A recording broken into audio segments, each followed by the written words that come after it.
Le sujet, c'est meeting sans trouble à l'ordre public. Sans trouble à l'ordre public. L'homme du quartier dirait, pour parler comme le RDBC, au moins 7 fois. Malheureusement, il n'y a jamais eu de précédent. Et puis, cette question, pour moi, me pose un problème. Quand je vois comment le RDPC animalise le débat, chosifie le débat, je me demande bien s'ils ont compris le problème. Moi, je pose le problème autrement. Est-ce que la diaspora pro-MRC est une diaspora citoyenne, est une diaspora civilisée, est un modèle à envier? C'est ainsi que je vois l'affaire. Ceux qui n'aiment pas ce modèle ont un vocabulaire arrogant, haineux, ubuesque, et ça se lit. La diaspora qui était là, c'est une diaspora qui appartient à une certaine classe. Voyez-vous, pour partir de partout, et je tire là mon inspiration du commentaire d'un ministre de la République, qui dit que c'est des charters qui sont partis de partout dans le monde. Ça veut dire que ceux-là qui sont partis, ils ont au moins de quoi s'acheter un billet d'avion. Ils n'ont pas besoin de 2000 francs pour s'acheter un morceau de pain de 1000 francs et bagarrer pour le transport de 500 francs qu'ils n'auront pas à la fin. C'est des gens qui sont à l'abri de beaucoup de choses et qui ont un seul souci, donner tout ce qu'ils ont reçu dans l'intérêt de la République. Est-ce que cela pouvait organiser le désordre?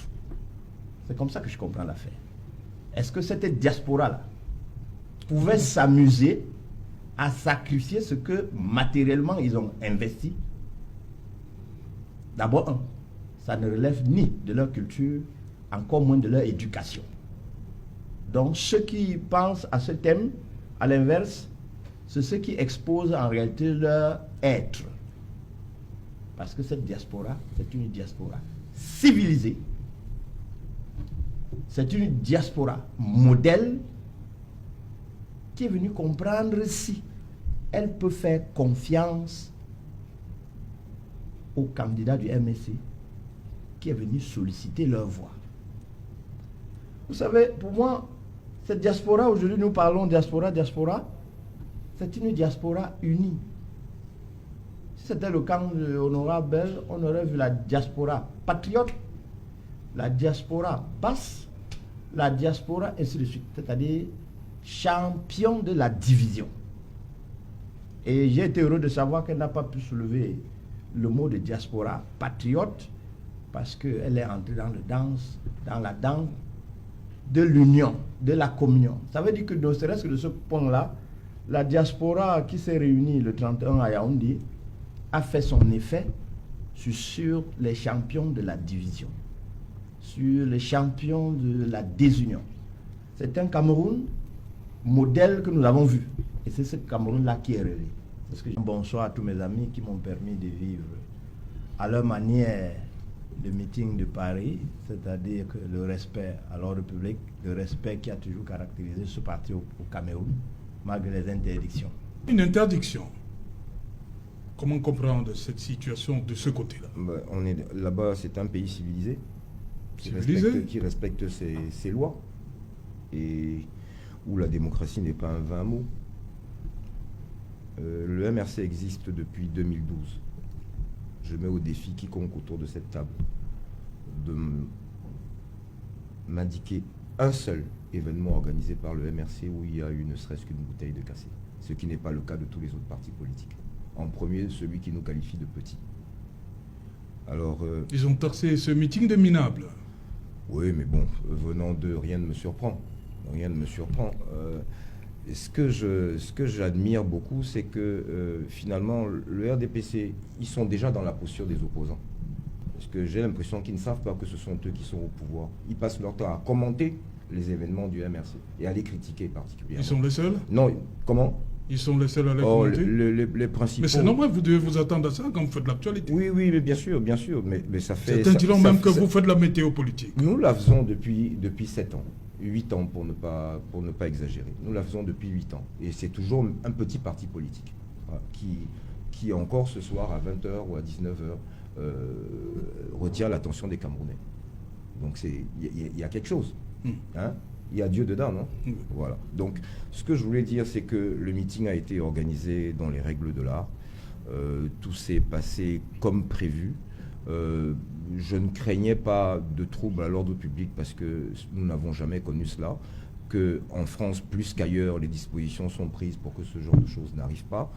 Et que j'ai même vu certaines personnes à ce meeting qui n'ont pas pu résister, hein, mais pourtant très hostiles dans les réseaux sociaux, mais qui n'ont pas pu résister à cet instant de communion. C'est donc juste un indicateur pour les gens de ce pouvoir qu'ils comprennent.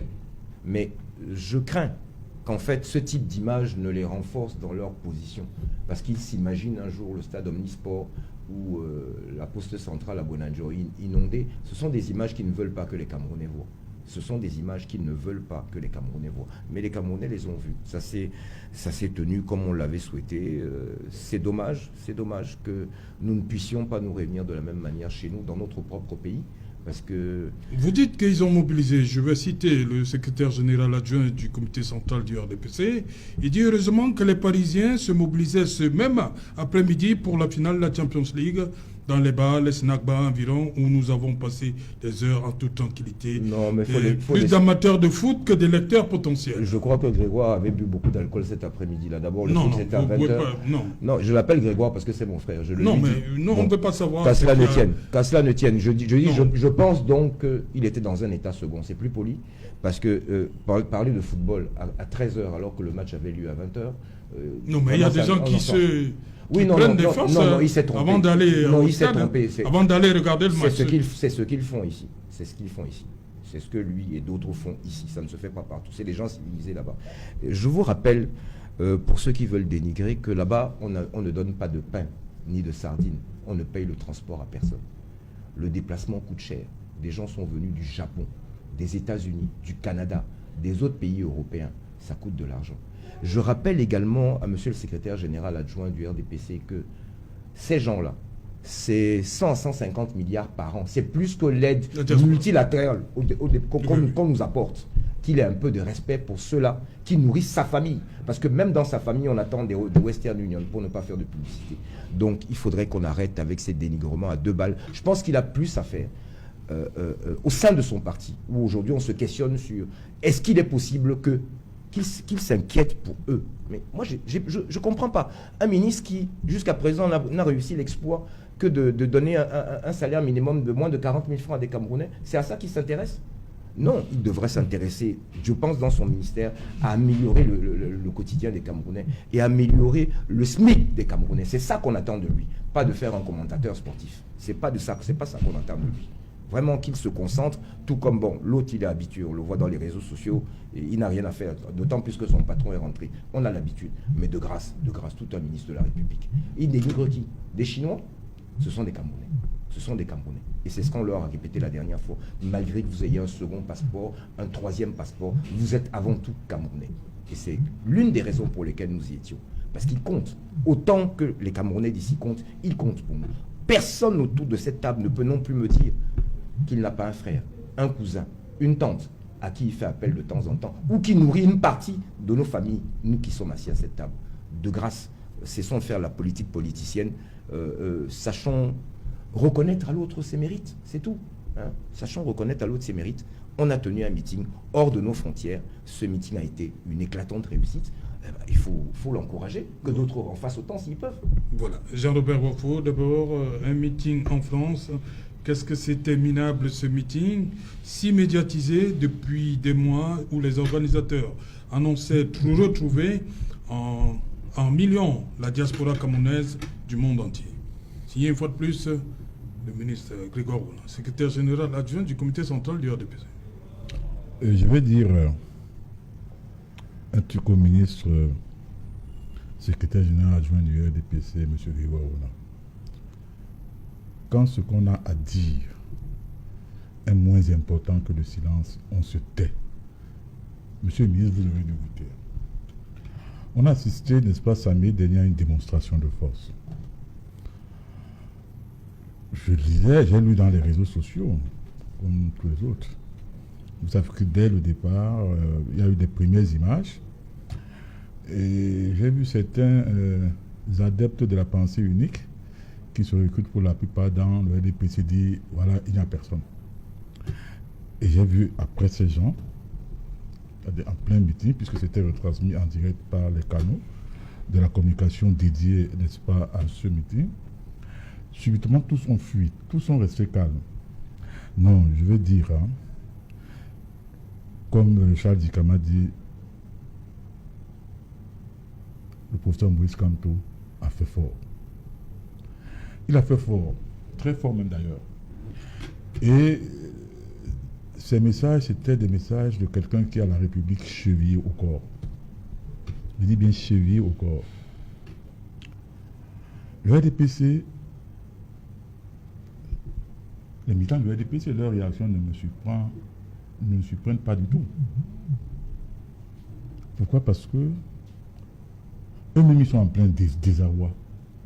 Plutôt que de faire des débats sur la possibilité de la candidature de leur champion ou pas, ils s'intéressent au professeur Maurice Kamto, à la candidature du professeur Maurice Kamto. Et je les comprends, puisque vous avez dit même en introduction, c'est lui qui fait la météo politique.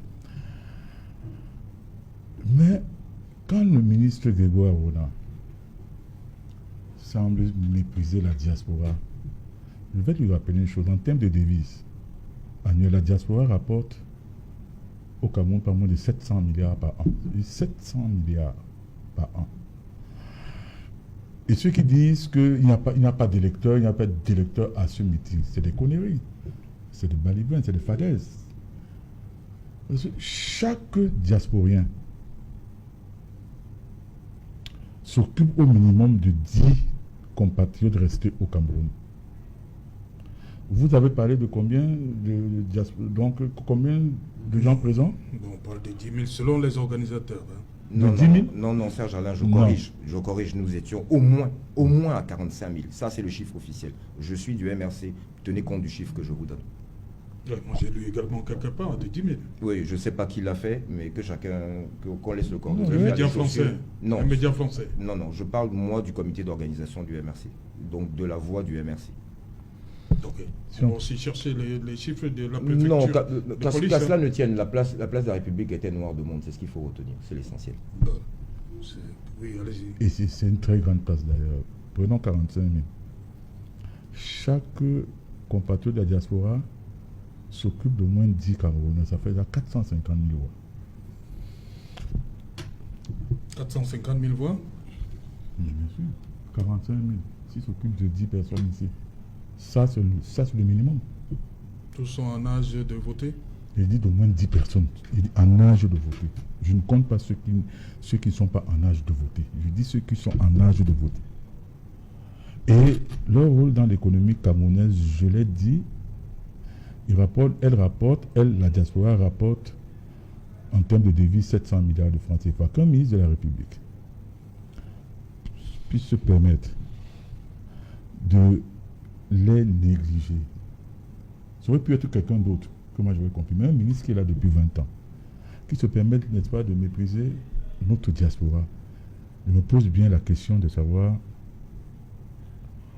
si lui-même est encore dans ce pays, s'il est au contact des réalités de ce pays.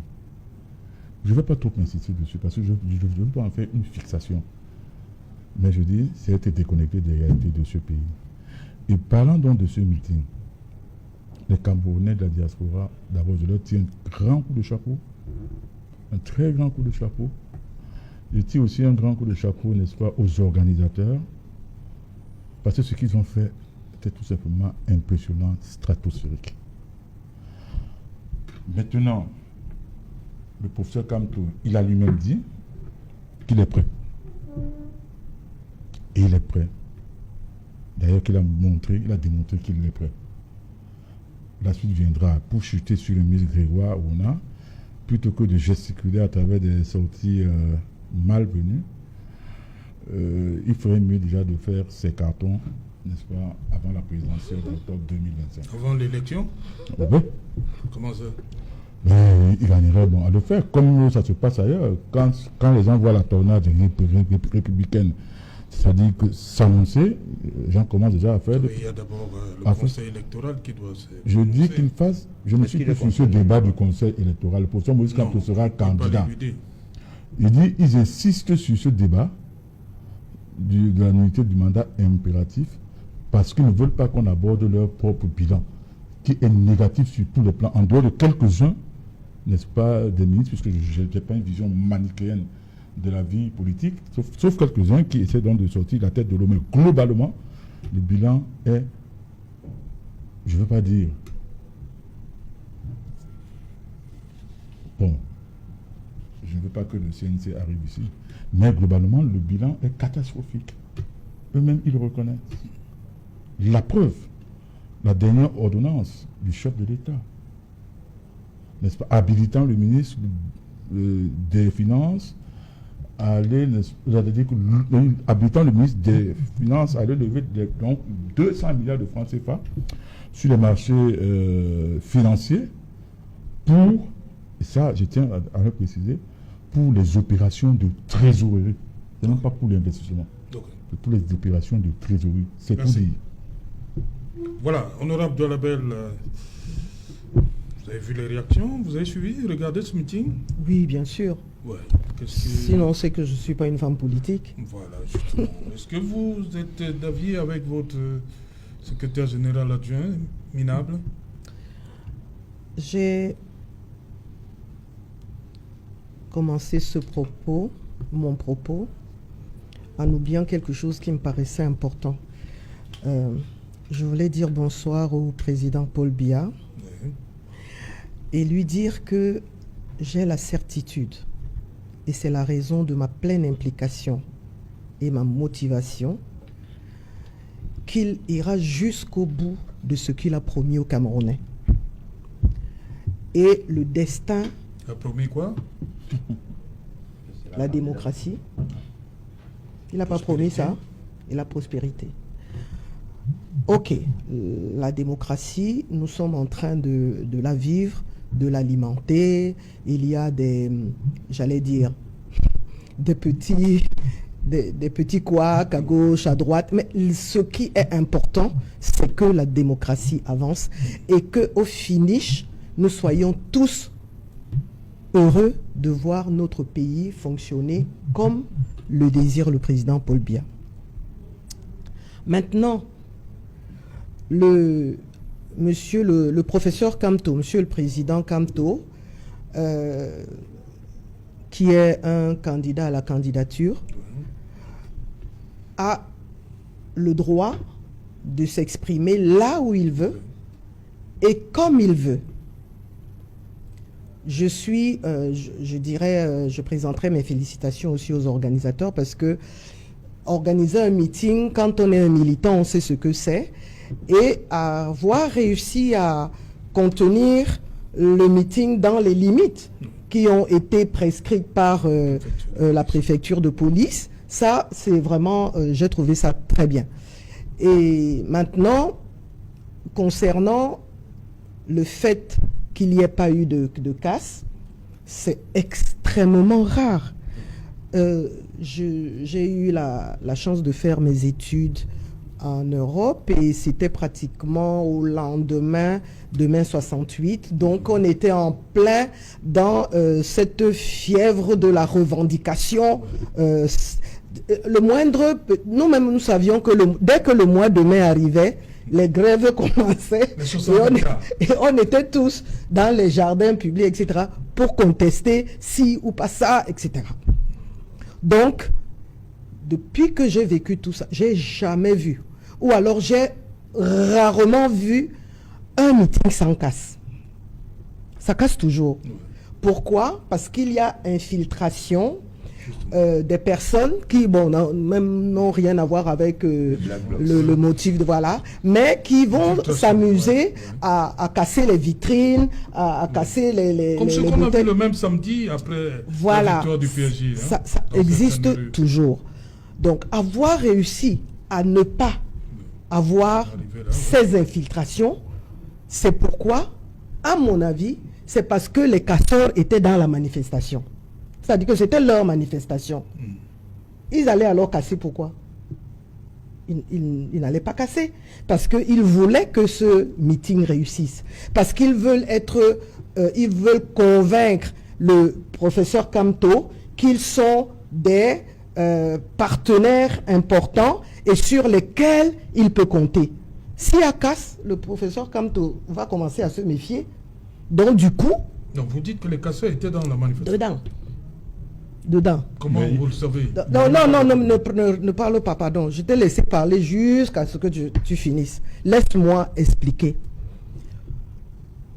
Quand on organise un événement comme celui-là, il y a le cœur de l'organisation, c'est-à-dire ceux qui savent pourquoi ils sont là et quel message ils veulent faire passer, etc. Mais tu as aussi des gens qui sont là pour eux-mêmes, pour démontrer, montrer leur importance, leur qualité, etc., etc. Et je pense que clairement, on ne peut pas avoir vu la basse se déployer, parce qu'il faut appeler le chat, la basse qui, pour exprimer leur mécontentement, ont souvent utilisé des méthodes qui ne sont pas admissibles. Mais ça existe et nous l'avons tous vu et nous le vivons chaque fois que la basse a envie de se manifester. Donc je ne pense pas que là, la basse avait intérêt à se faire entendre. Au contraire, ils avaient intérêt à se comporter en personnes, comme il a dit, civilisées, hein, sur lesquelles Maurice Kamto peut compter. Donc pour moi, ce n'est pas le signe de quoi que ce soit, c'est j'allais dire, l'organisation telle qu'elle a été montée avec les acteurs concernés qui peut expliquer pourquoi il n'y a pas eu casse. Alors que généralement à Paris, après une manif, il y a casse. Et même pendant la manif, il y a casse. Parce que ceux qui ne sont pas d'accord avec vous, quand par exemple c'est l'extrême droite qui manifeste, et ben l'extrême gauche entre dans les rangs, et oui, ils s'infiltrent et ils essayent de mettre la pagaille, etc. Mais là, rien. Donc, moi, c'est l'explication que j'ai trouvée. Voilà. Okay. Maintenant, les casseurs étaient, vous êtes d'accord avec l'honorable Ben? Il n'y a pas eu de trouble parce que les casseurs étaient dans la foule? Ces gens-là, je vais faire comme tout le monde. J'ai lu dans les réseaux sociaux que ce meeting a été organisé par une brave dame camerounaise. Oui. Que c'est elle qui était à la manip.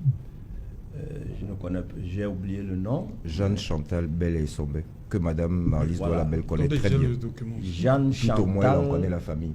Belle-Essombe. Abdelaziz Moundé Djimam. Abdelaziz Moundé. J'ajoute Fernand Kenan. Je vous tire un grand coup de chapeau. On n'aime pas ce que vous avez fait là au Cameroun. On n'aime pas ça sur le sol camerounais. Vous avez fait parce que le sous-préfet du coin, il n'est pas venu bousculer une chaise pour dire que la chaise est placée sur le goudron alors que c'est le sable qui doit occuper le goudron. Vous avez réussi parce que le sous-préfet du coin n'est pas venu tenir les discours pour insulter les infirmes qui étaient là du fait de la nature. Vous avez réussi parce que on ne vous a pas interdit le sol, on ne vous a pas interdit les bancs, on ne vous a pas interdit la musique, on ne vous a pas interdit le son. Bref, vous avez réussi parce qu'on ne vous a pas interdit l'air à respirer. Or, ici, chez nous, au village, c'est interdit de faire ce que vous avez bien fait.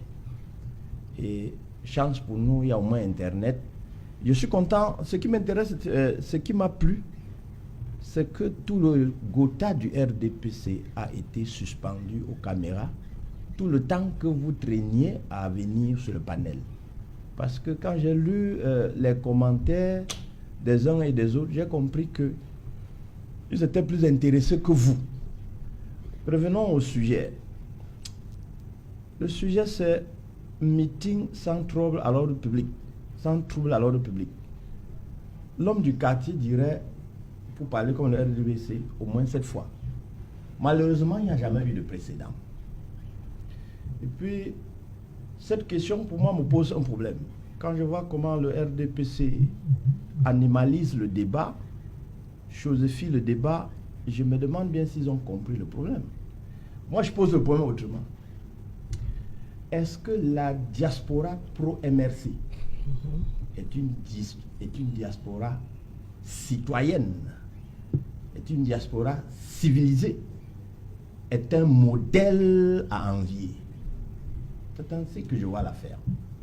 Ceux qui n'aiment pas ce modèle ont un vocabulaire arrogant, haineux, ubuesque, et ça se lit.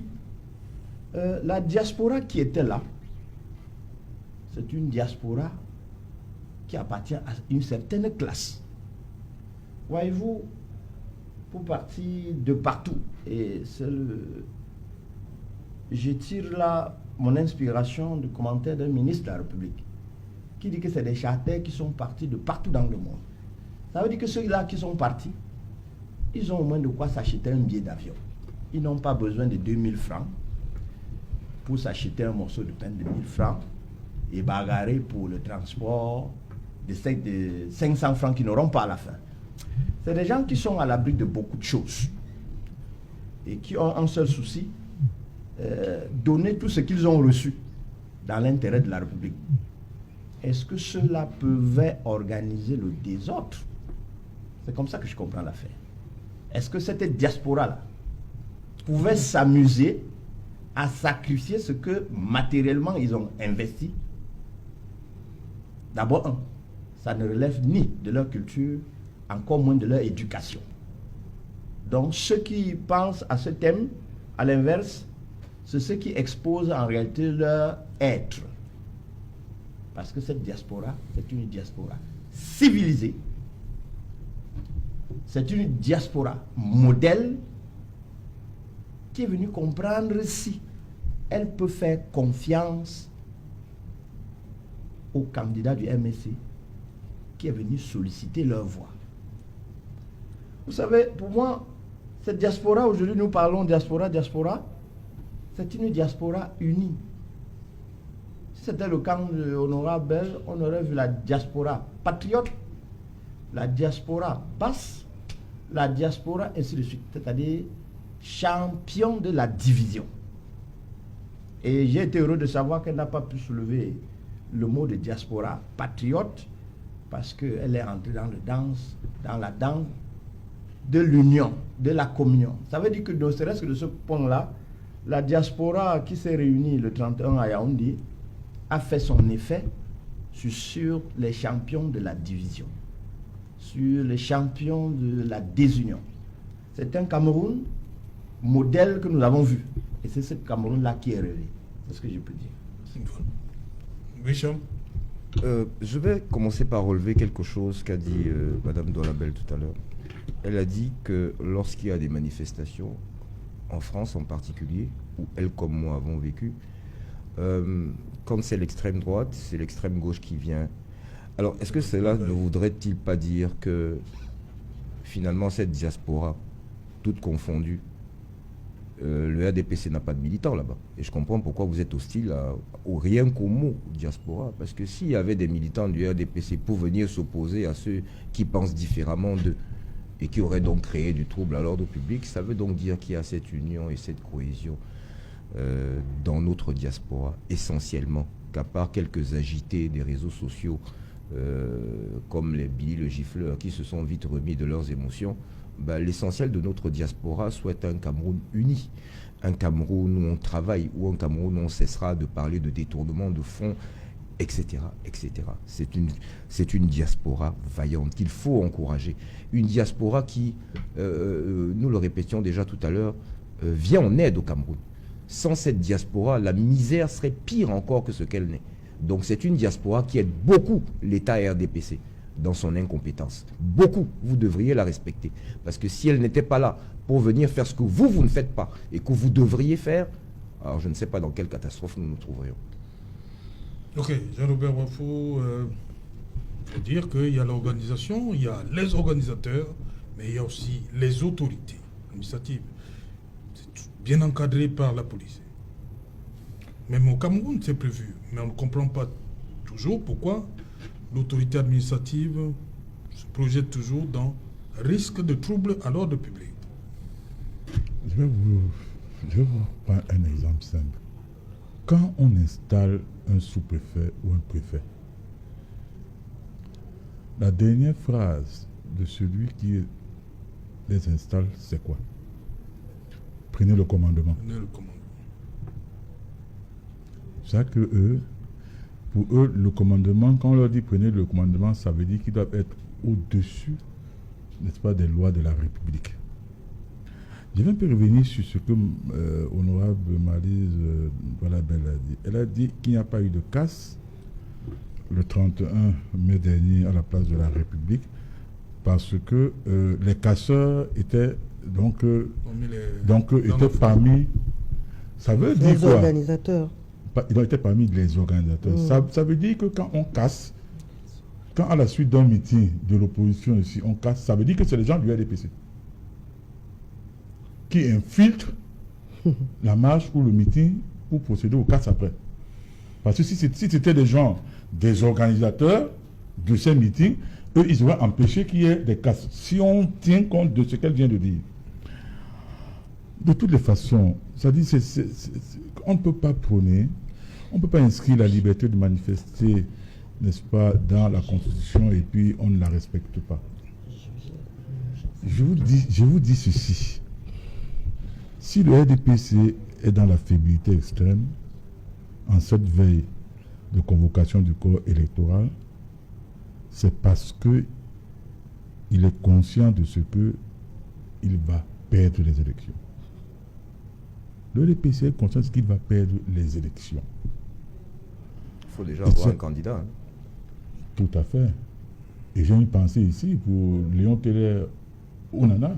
Et d'autres. Et d'autres qui cherchent à réveiller leurs camarades comme l'honorable Maryse Douala-Bel qui se comporte, n'est-ce pas, comme l'autruche. C'est-à-dire que qui est cet animal qui, voyant le danger venir, préfère plutôt enfoncer la tête dans le sable. Dans le sable. Votre moment arrive à sa fin. C'est pour ça que le professeur Moïse Kamtos, un meeting comme celui-là, vous donne des urticaires, vous donne des insomnies. Allez également organiser un autre meeting là-bas et puis on verra. Ce que je ne comprends Parce pas, que même avec le pain sardine, vous n'arriverez plus à mobiliser les gens. Le problème, c'est ça. Dans votre fort intérieur, si on vous demandait donc de parier qu'il pouvait y avoir autant de monde, 45 000 personnes à la place de la République, pour le meeting du professeur Maurice Kamto, vous n'auriez, même dans vos rêves, vous n'auriez pas imaginé.